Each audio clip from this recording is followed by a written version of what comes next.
देखो सर, आपको हेजिंग या सेलिंग करते समय किन किन बातों का आपको ध्यान रखना चाहिए। आपको पोजीशन है वो किस टाइम पे बनानी चाहिए, ठीक है।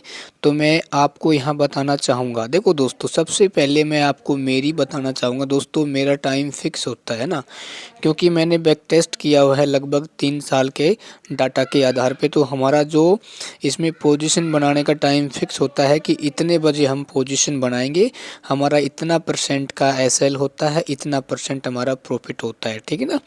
तो कई बार जैसे हमें एडजस्टमेंट करने की आवश्यकता नहीं होती है, कई बार हमें बिना एडजस्टमेंट किए हुए ही प्रॉफिट मिल जाता है, ठीक है ना। 10 में से क्या है, 7 बार हमें कोई भी एडजस्टमेंट करने की आवश्यकता नहीं होती। 3 दिन हम उस कंडीशन में एडजस्ट करते हैं जब मार्केट में बड़ा मूवमेंट आता है, ठीक है।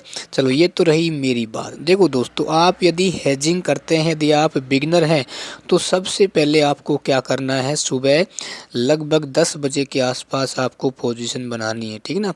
तो उस समय आपको ये देखना है क्या इंडिया विक्स 14 के आसपास चल रहा है या नहीं। क्या इंडिया विक्स यदि माइनस में चल रहा है यानी रेड में चल रहा है तो आपके लिए अच्छे संकेत हैं, ठीक है। अच्छा, उसके बाद दोस्तों आपको क्या करना है, 15 मिनट पे आपको अपने सपोर्ट और रेजिस्टेंस का लेवल है वो ड्रॉ कर लेना है, ठीक है ना।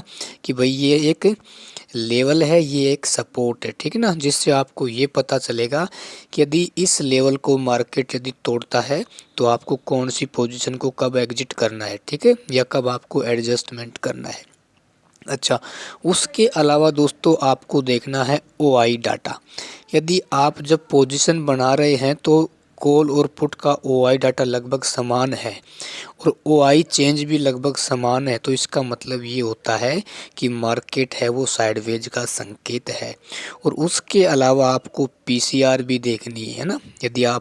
यदि मान लो पीसीआर 1 के आसपास चल रही होती है तो उस समय हम ये मान सकते हैं कि मार्केट साइडवेज रहेगा, ठीक ना। लेकिन आप जब बैक टेस्ट करोगे ना, देखो मैं कहता हूँ हरदम काम आप तभी करो जब आप किसी चीज़ का बैक टेस्ट कर लेते हैं, ठीक है।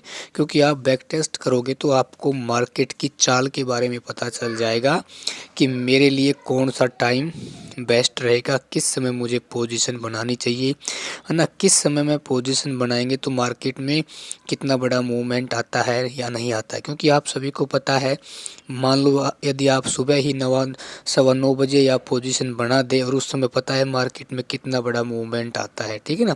और मान लो आपने गलती से एटीएम पे पोजीशन बनाई है तो आपको पता है एटीएम का जो डेल्टा होता है 0.5 होता है, और आपने मान लो गलती से जल्दीबाजी में एटीएम पे ही कॉल और पुट को सेल कर दिया है तो एक का डेल्टा फास्ट हो जाएगा, एक का डाउन हो जाएगा। और जिसका मान लो डेल्टा फास्ट हो जाएगा तो वो आपको लॉस्ट फास्ट देगी, और जिसका डेल्टा कम होगा वो आपको प्रॉफिट कम देगी, ठीक है ना। तो ये चीज़ें भी आपको ध्यान रखना है। और एक बिगिनर है उसको कभी भी ध्यान रखना है, एटीएम पे आपको हैज पोजीशन नहीं बनानी है, आपको ओटीएम में जाके बनानी है, ठीक है। तो ओटीएम में आपको कौन सी स्ट्राइक प्राइस है वो सिलेक्ट करनी चाहिए, कौन सा प्रीमियम आपको सिलेक्ट करना चाहिए, वो मैं आपको एक अलग वीडियो में बना दिया जाए।